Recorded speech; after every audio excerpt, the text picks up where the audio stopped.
Shikara Academy. This is day 40 and this is the explanation session. In this session we are going to look at the LPG, liberalization, privatization, globalization, its features and implications.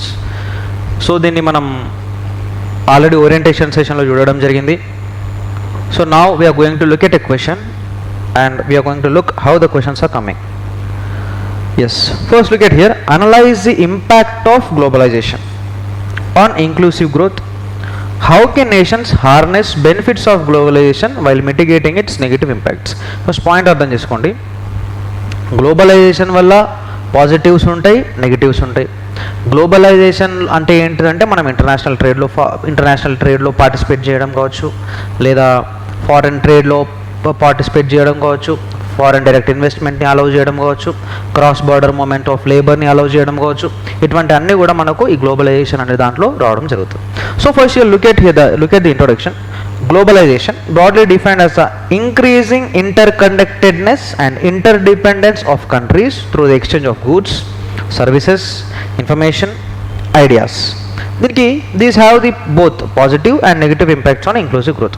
Inclusive growth refers to economic growth that benefits all the sections of the society. Of course, inclusive growth and every aspirant know what is the meaning of this word inclusive growth. అయితే ఈ inclusive growth మీద ఈ globalisation ఎట్లా impact చూపించింది అనేది ఇక్కడ concept అనమాట.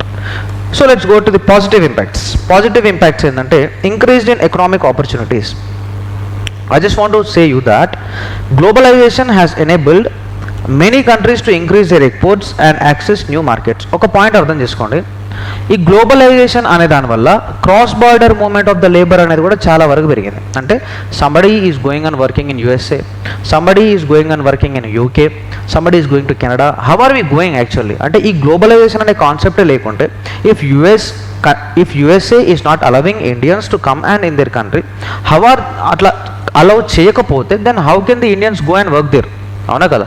They are allowing, that's why we're going and working there. అదొకటి. అండ్ ఇంకొక పాయింట్ ఆలోచించండి. ఇన్ ద లోకల్ పర్స్పెక్టివ్, ఈ గ్లోబలైజేషన్ అనే దానివల్ల ఇప్పుడు ఫారెన్ డైరెక్ట్ ఇన్వెస్ట్మెంట్ అనేది కూడా కొంతవరకు ఇండియాలోకి రావడం జరిగింది. ఓకేనా? ఈ ఎఫ్డిఐ అనేది రావడం వల్లనే ఎకనామిక్ ఆపర్చునిటీస్ అనేవి చాలా వరకు పెరిగినాయి ఇండియన్ మార్కెట్లో అనుకోవచ్చు.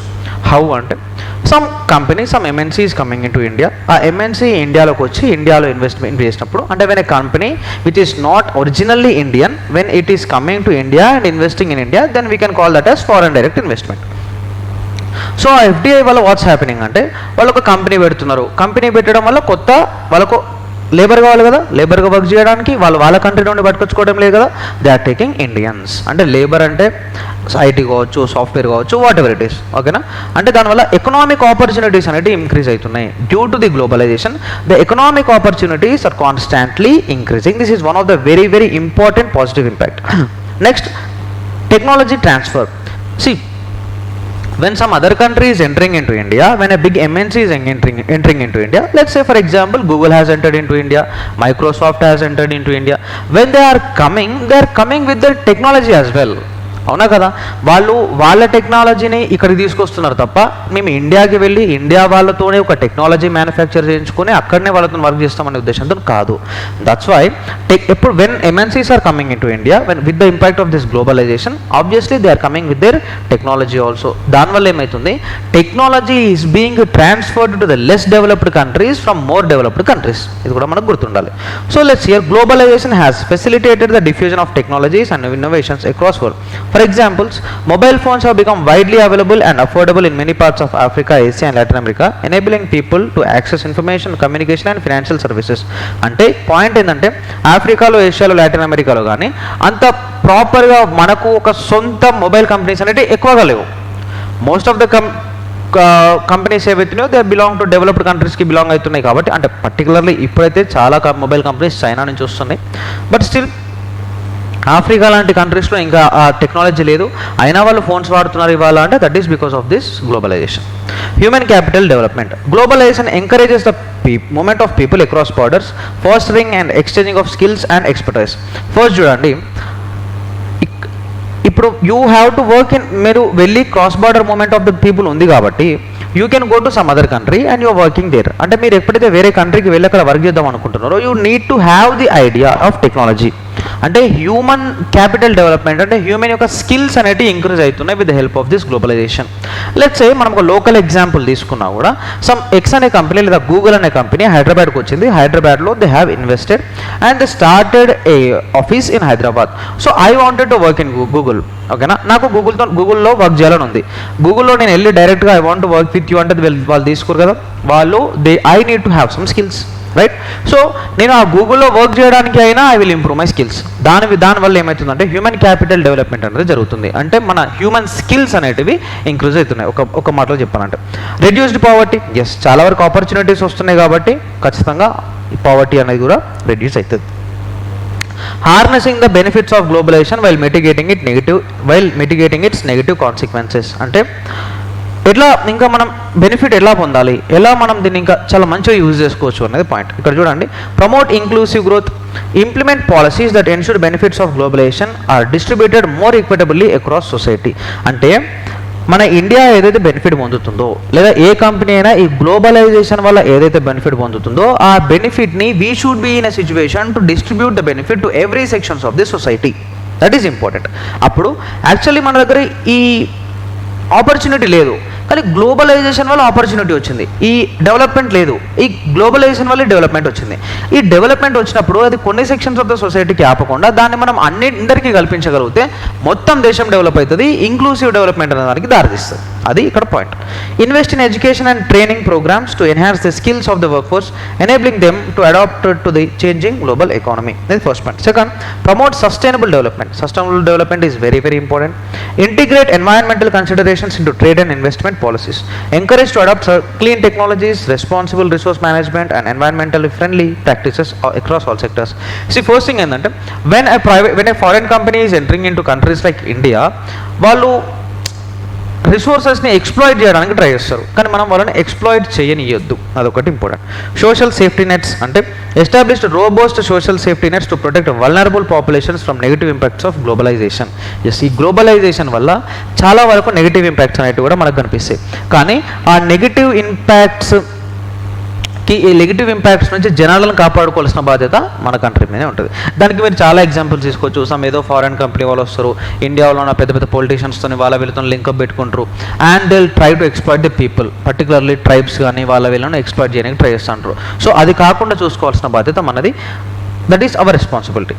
Fair trade policies. Yes, trade policies should be always fair.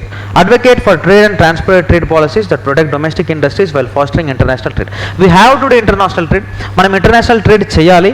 I'm not saying that we should not do international trade. International trade చేయాలి, బట్ ఆ ఇంటర్నేషనల్ ట్రేడ్లో కొన్ని ట్రాన్స్పరెన్సీ అనేది ఉండాలి and the trade policies should be fair. That is very very important. So technology transfer and innovation. Facilitate the transfer of technology and knowledge across borders, ensuring developing nations have access to tools and information necessary for economic growth. Yes, టెక్నాలజీని transfer చేయించుకోగలగాలి. దానివల్ల ఏమైతే developing countries ఏవైతున్నాయో అవి కూడా develop అయ్యే అవకాశం ఉంది.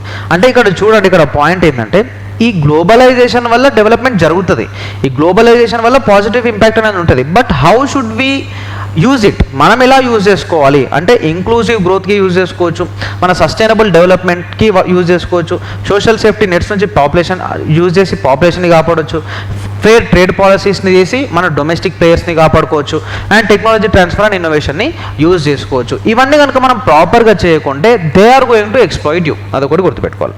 Next, negative impacts ఏంటంటే ఎకనామిక్ ఇన్ఈక్వాలిటీ లేదా ఇన్కమ్ ఇన్ఈక్వాలిటీ అనేది ఏదైతే ఉందో ఈ గ్లోబలైజేషన్ వల్ల ఇన్కమ్ ఇన్ఈక్వాలిటీ అనేది మన కంట్రీలో చాలా వరకు పెరిగిందని చెప్పొచ్చు, రైట్? తర్వాత వల్నరబిలిటీ టు ఎకనామిక్ షాక్స్. అంటే we're depending on the world and world is depending on us. When India is not depending on any country and any other country is not depending on India, ఎవరి మీద depend కానప్పుడు వాళ్ళకేం shock కలిగినా మనకేం అవసరం లేదు, మనకేం షాక్ కలిగినా వాళ్ళకి అవసరం లేదు. అంటే పర్టికులర్లీ ఎకనామిక్ షాక్.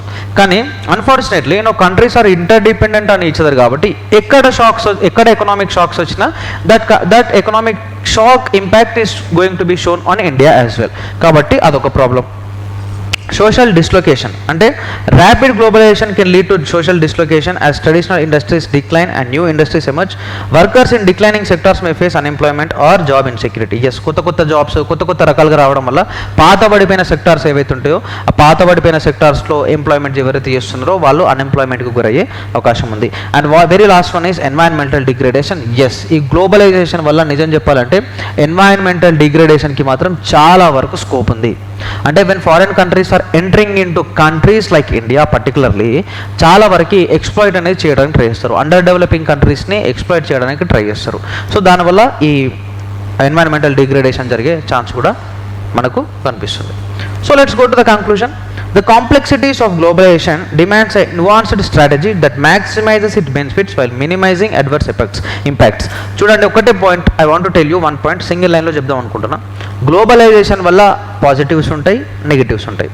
పాజిటివ్స్ని ఎక్కువ చేసుకొని నెగిటివ్స్ని తగ్గించుకోగలగాలి. అట్లా అయితే మన కంట్రీకి చాలా యూస్ఫుల్ అవుతుంది. This is the point. ఓకేనా? Positives will be there and negatives will be there. We have to reduce the negatives and increase the positives. That's it. అలా చేసినట్లయితే that will be very very useful for the economic development of our country. Remember this. By prioritising inclusive growth, fostering fair trade and addressing environmental concerns, nation can forge a path towards a more equitable and sustainable globalized future. అంటే fair trade పాలసీస్ని practice చేసి inclusive గ్రోత్ని తీసుకొచ్చి ఎట్లయినా globalisation వచ్చినందువల్ల development వస్తుంది కదా. Development వచ్చినప్పుడు అందరినీ కలుపుకుంటే అయిపోతుంది కదా అనేది పాయింట్. ఓకేనా? సో ఇవన్నీ యూజ్ చేసి మనం మన కంట్రీని ఇంకా డెవలప్మెంట్ వైపు తీసుకోవచ్చు. గ్లోబలైజేషన్ యొక్క ఫ్రూట్స్ని ఎంజాయ్ చేయవచ్చు. అంటే గ్లోబలైజేషన్ వల్ల గ్లోబలైజేషన్ యొక్క నెగిటివ్స్ని కాకుండా గ్లోబలైజేషన్ యొక్క పాజిటివ్స్ని ఎంజాయ్ చేసే సిచ్యువేషన్లో మన కంట్రీ ఉండాలి. కాబట్టి ఈ క్వశ్చన్ అనేది మనకు యూపీఎస్సీలో రావడం జరిగింది. And we have wrote this answer. So I hope it is very very clear for you. And I think this is the last session. I think mains answer writing program edaithe undo dantlo this is the last session for our economy. I hope I made your all doubts clear. I hope that I have helped you in understanding how to write the answer. I hope you understood what I am trying to say, and I hope the communication between you and me is very clear. So I really wish very very all the best for all the aspirants who are working hard to clear the exams. ఎవరైతే ఇంతవరకు చాలా try చేస్తున్నారో మీకు అందరికీ Perseverance చాలా ఉంది, persistence చాలా ఉంది. మీరు చాలా రోజుల నుంచి ట్రై చేస్తూ ఉన్నారు. మీ ఈ ట్రయల్లో ఐ థింక్ కొంతవరకు నేను హెల్ప్ చేస్తానని హెల్ప్ చేయాలి అన్న నాకు ఉద్దేశం ఉండే. అండ్ ఒక 0.5% నేను హెల్ప్ చేస్తాను అని చెప్పేసి నేను అనుకుంటా ఉన్నా. And I wish you all the good luck. Until then thank you so much.